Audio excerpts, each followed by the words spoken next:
And there's the quad. That's how we got out here to our special spot.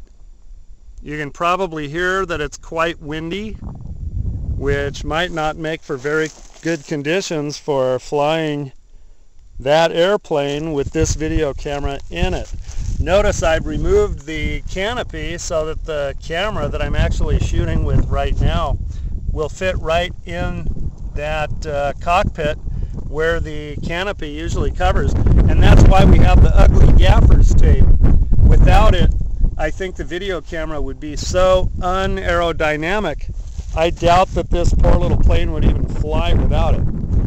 Well, in any case, this might be the last time we see that plane or record a video with this video camera. Cross your fingers, it's going to be pretty rough because it is gusty and it's mountainous out here, so lots of turbulence and stuff.